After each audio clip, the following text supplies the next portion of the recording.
amigos, tudo bem? Aqui é o Maico de Oliveira do canal Grito da Colina. Você que está chegando aí agora, ainda não se inscreveu no canal, se inscreve, deixa o seu like, comenta. Hoje vamos falar sobre SAFs, beleza? Falar um pouquinho do que deu certo, do que deu errado e o que ainda está capengando aí, beleza? Que é a SAF do Vasco da Gama, que foi um erro absurdo aí, o que fizeram com a SAF do Vasco. Falar um pouquinho aí, galera, da SAF que deu certo, Botafogo. Botafogo que foi um clube que foi adquirido aí pelo grupo, né, Irregular Futebol, o grupo do John Textor, foi adquirido em 2022. Teve um aporte inicial pequeno, 400 milhões, mas assim, ninguém muito acreditava, né, na SAF do Botafogo, mas já em 2023, 2024, já teve títulos aí do Campeonato Brasileiro, da Libertadores, o primeiro brasileiro a conquistar, né, tanto ambos, né, como SAF, né, tanto o brasileiro como a Conmebol Libertadores. Aí no ano seguinte já teve investimentos massivos, foram 39,5 milhões só em 2023 de investimento. Depois, em 2024, 320 milhões. E o resultado financeiro foi sólido, porque a receita saltou aí, era 140 milhões para 1,1 bilhão em 2025. E a redução das dívidas caiu aí em 40% a redução das dívidas. Falar um pouquinho do segundo clube SAF, que é a SAF empresa, que é o Red Bull Bragantino. Ele foi adquirido pelo grupo Red Bull em 2019, antes da lei de SAF. É um time que tem é um clube que tem uma estrutura, né, corporativa de empresa, e desde então é um modelo focado não em ganhar assim títulos, campeonatos, mas focado em revelar jovens talentos, fazer vendas futuras, grandes vendas. Mas é um time que tem estrutura de ponto, tem centro de treinamento e está sempre, depois que virou uma empresa corporativa, sempre competitivo na Série A, sempre brigando pelas primeiras posições. Falar um pouco da reestruturação de outra SAF, a do Cruzeiro, que veio com investimento, que transformou-se em 2021 em SAF, foi comprada pelo ex-jogador da seleção brasileira e do Corinthians, Ronaldo Nazário, por 90% das ações, com promessa de investimento em 5 anos de 350 milhões. Foi rebaixado, mas logo reconquistou a Série B e depois teve um investimento estruturado. Depois, um empresário chamado Pedrinho, dono de uma rede de supermercados, em 2024, comprou, aportando aí 600 milhões e colocando 188 milhões de reais em reforços, trazendo grandes jogadores como Gabriel Barbosa, o Gabigol, que era do Flamengo, e outros jogadores como Dudu, ex-Palmeiras.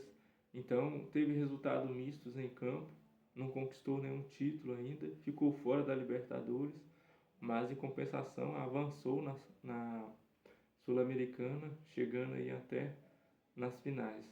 Falar um pouco da SAF do Atlético Mineiro, também patinando, mas já tem estrutura, já tem reconstrução. A SAF do Atlético Mineiro foi criada em novembro de 2023 via Galo Holding, um grupo que comprou 75% e aportou 913 milhões.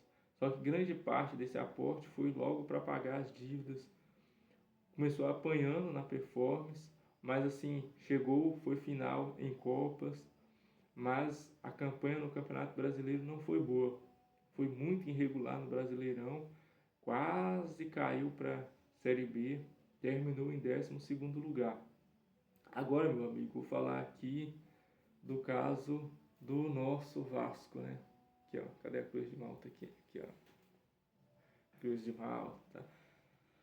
Não pode, né, um clube tão lindo desse fazer a sua imensa torcida triste, né, galera? Então, o Vasco, que teve a venda em 2022 para 7 partners, promessa aí de, assim, 700 milhões, comprou 70% da SAF do Vasco, mas o resultado mesmo foi um descompasso financeiro. A dívida do Vasco foi acumulada a mais de 350 milhões e o balanço sempre operando no vermelho. O Vasco chegou a 594 milhões em prejuízo, isso só em 2022. O prejuízo em 2023 foi de 123 milhões de reais. Muitos atrasos e as negociações sempre teve inadimplência, salários e obrigações, mesmo com aporte previsto, sempre com dificuldades. Os resultados em campo também não ajudavam, muito ruins. Terminou em 2024, tendo uma posição boa, meio da tabela, 10º lugar, sem título, mas também longe da classificação para a Libertadores. Não conseguiu ganhar nem o Carioca, que é um campeonato mais palpável, mais próximo. Crise da instituição, desconfiança. 77 ainda está com disputa judicial pela saída desse acionista. Então, galera, o Vasco não agradou a sua torcida com a sua SAF, porque se a gente for fazer um comparativo das SAFs, se a gente for comparar a SAF do Botafogo, a SAF do Cruzeiro, a SAF do Bragantino e a SAF do Atlético Mineiro, vamos ver que os investimentos, por exemplo, a SAF do Botafogo não teve problemas na questão judicial. O Botafogo logo de cara já teve um investimento no início 350, depois 700 milhões, e também foi um investimento que deu certo, porque o Botafogo já conquistou uma Libertadores. Então, na minha opinião, a SAF do Botafogo é a mais bem sucedida, teve estrutura de scout, receita de gestão profissional. Já o Red Bull Bragantino não faz essa divulgação da receita, de estruturas, mas o foco deles é em talentos, é estrutura sólida, é competitivo na Série A. Já o Cruzeiro, com Ronaldo barra Pedrinho, aportou 600 milhões, isso para a Série B. Teve uma ascensão aí, uma estabilidade financeira, teve uma performance esportiva, ainda está tendo em evolução. Já o Atlético Mineiro, o grupo Galo Holding, apostou em 913 milhões finais, reestrutura, está fazendo essa reestruturação das dívidas, mas sem títulos expressivos ainda, desempenho muito irregular. Já o Vasco e a 77 Partners, com seu aporte de 700 milhões, teve aí a SAF com a pior performance, dívida crescente, gestão instável, resultados ruins.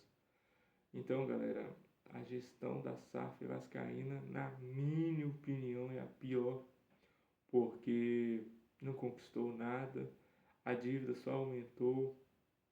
Então, se for para concluir aqui, para dizer qual é a pior SAF, realmente a SAF do Vasco é a pior.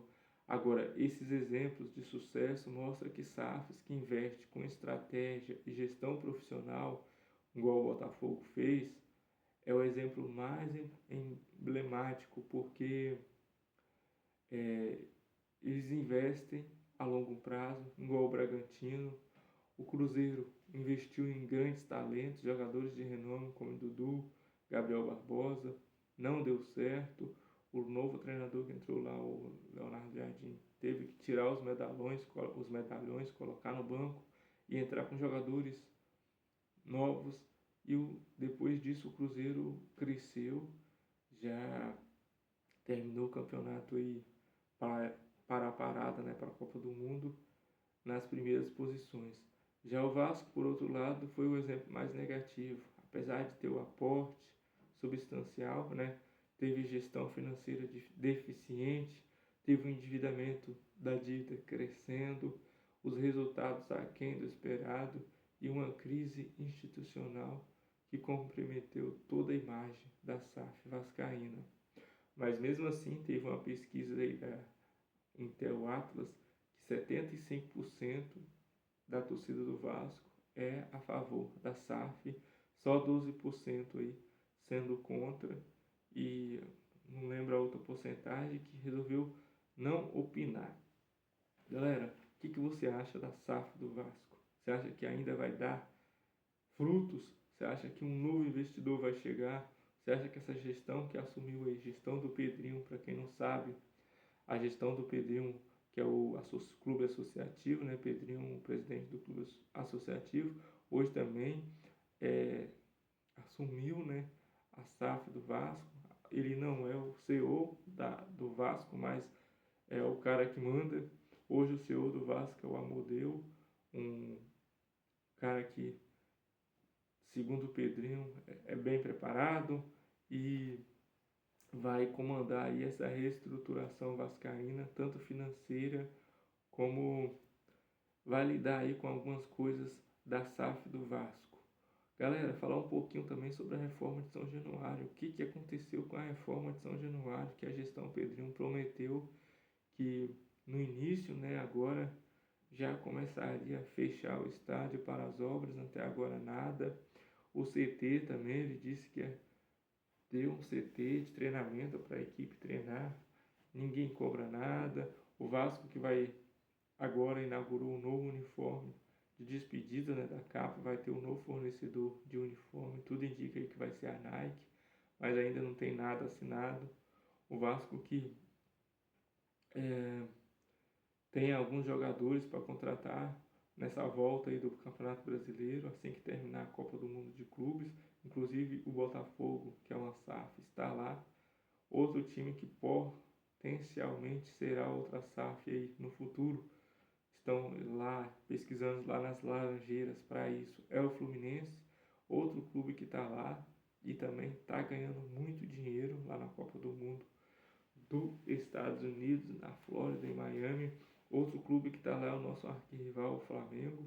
Então, os três principais clubes aí do Rio de Janeiro, lá nos Estados Unidos aí, e classificados, inclusive, para as oitavas de final dessa competição.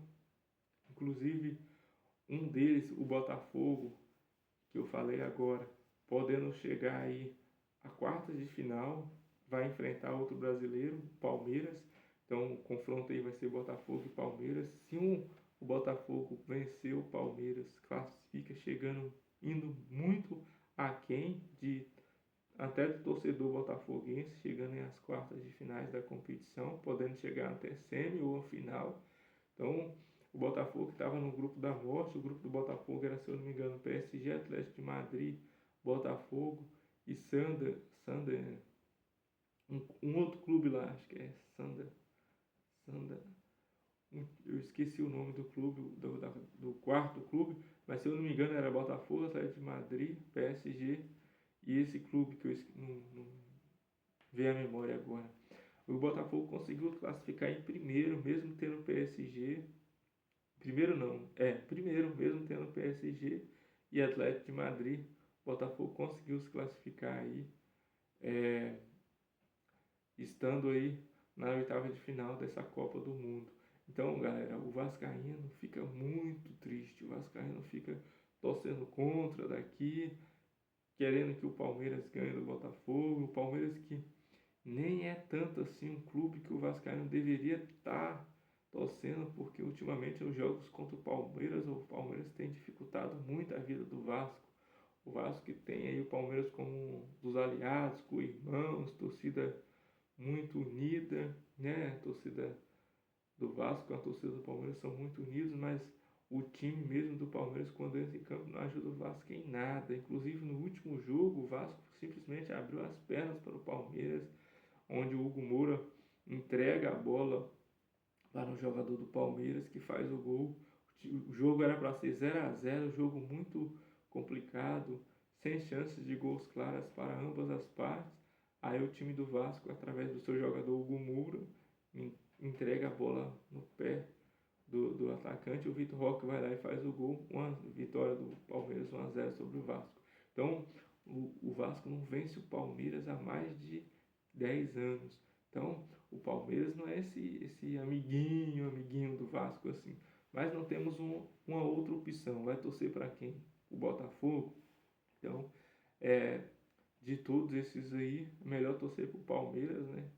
Que é mais próximo aí do Vasco, as torcidas são irmãs, unidas, né? Principalmente as torcidas organizadas são muito próximas. Melhor torcer para o Vasco do que torcer para um rival lá do nosso estado, Rio de Janeiro, nossos vizinhos aí, co-irmãos Flamengo, Fluminense e Botafogo. É torcer para o Flamengo tomar uma goleada do Flamengo, que vai jogar contra o Bayern de Munique. Torcer para o Bayern de Munique golear o Flamengo, para que possamos pelo menos passar o final de semana zoando os flamenguistas. Pelo menos isto ainda nos resta, né, galera? Torcer para o Flamengo perder, torcer para o clube lá das Laranjeiras tomar uma goleada, perder para ficarmos zoando. É o que nos resta atualmente, zoar as derrotas dos nossos rivais, porque ultimamente competição, chegar em finais de competição importante, não temos conquistado, né, competições importantes. Então vamos aí torcer que Deus abençoe aí essa gestão do Pedrinho, que ele consiga um investidor para que o ano que vem possamos estar lá também, né, na próxima competição da Copa do Mundo. Tudo indica que vai ser aqui no Brasil, que possamos ser um desses clubes também, né, tá lá disputando, elevando o nome do Vasco mundialmente, como está sendo elevado aí o nome dos clubes aí rivais nossos, como Flamengo, Fluminense e Botafogo, que estão passando aí em TVs do mundo todo, sendo transmitido para o mundo todo, Ásia, Europa, todo o continente aí assistindo essa competição. E essas marcas aí, Flamengo, Botafogo, Fluminense, chegando a lugares aí que no Brasil não chegariam. Beleza, galera? Eu não quero muito me alongar. Eu sou o Maico de Oliveira. Você que chegou, está aqui até agora me assistindo. Muito obrigado pela sua paciência. Comenta aí o que você acha da SAF do Vasco. Você acha que é isso mesmo o caminho da gestão Pedrinho, de reestruturação, de o Vasco está com a RJ, né? Entrou com um pedido de reestruturação financeira, né? Um pedido de... galera, comenta aí qual foi o pedido que o Vasco entrou na justiça mesmo. O Vasco entrou com... eu esqueci o nome agora, me fugiu da memória. Você que está aí, comenta aí. Recuperação judicial. O negócio assim, o Vasco também está com essa recuperação judicial, mas assim, é um plano que ele entrou na justiça para pagar suas dívidas, só que assim, a justiça deu ele algum tempo para ele empurrar com a barriga, digamos assim, para poder pagar suas dívidas. É uma recuperação, só que eu esqueci o nome, me fugiu da memória agora. Então você, torcedor vascaíno, comenta aí, deixa a sua opinião. O que você acha do Vasco? Você acha que o time do Vasco é competitivo? Quem você acha que o Vasco precisa contratar? É um primeiro volante? É um atacante para fazer sombra ao Verratti? O Vasco precisa de zagueiros? Você acha que o Lucas Freitas, Lucas Oliveiras, o Luiz Gustavo e o Maurício Lemos, quase não lembro, são uma boa zaga para o Vasco, ou o Vasco precisa de mais zagueiros além de um? Na minha opinião, o Vasco precisa de um zagueiro. O que você acha? Meias, você acha que o Vasco está bem de meias? Você acha que o Garré, Felipe Coutinho é o suficiente? Temos Jair, Hugo Moura, temos o Cocão como volante. Você acha que esforça? Você acha que esses jogadores aí vão dar conta do recado para o final aí da temporada? E lá na frente, você acha que Nuno Moreira, você acha que Rayan e Verratti, esses jogadores sim são titulares e esses sim, esses estão dando resultado, estão fazendo gols? Você acha que o goleiro Léo Jardim deve renovar seu contrato com o Vasco? Ou você acha que Léo Jardim não merece ter seu contrato renovado? E inclusive o valor, né, da pedida aí, ultimamente saiu nas mídias, nas redes sociais aí, que o Léo Jardim está pedindo R$ 1 milhão para ter seu contrato renovado com o Vasco. Você acha que o Vasco deve liberar o jogador e sim dar uma oportunidade para o Fusato, que é o goleiro reserva aí, o segundo goleiro do Vasco. Você acha que o Vasco deve dar uma oportunidade para esse jogador aí e deixar o Léo Jardim embora, que R$ 1 milhão por mês para um goleiro no Brasil é muito?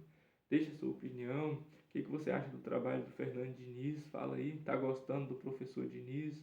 Tá gostando? Acha que com o Diniz o Vasco pode alcançar metas maiores, subir na tabela? O Vasco, que hoje está ali próximo da zona de rebaixamento, com a última vitória aí sobre o São Paulo, o Vasco deu uma escapadinha dali.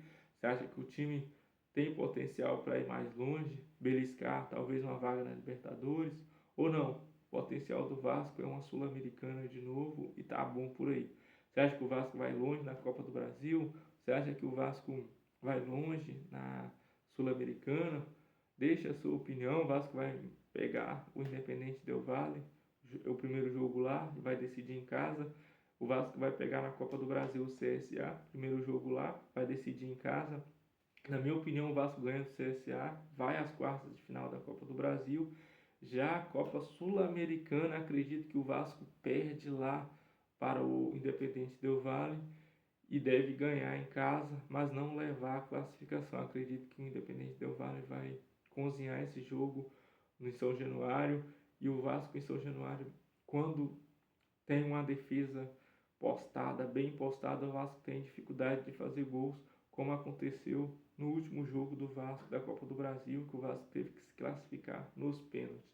Mas eu quero te ouvir, meu amigo vascaíno, eu quero ouvir o seu grito da colina aí, grita aí, vamos gritar, vamos falar, compartilha aí o canal nos seus grupos, né, de WhatsApp, de Facebook, de Instagram, Telegram. Vamos fazer esse canal crescer, tamo junto. Se você puder, dá o seu like, comentar aí. Forte abraço, até a próxima.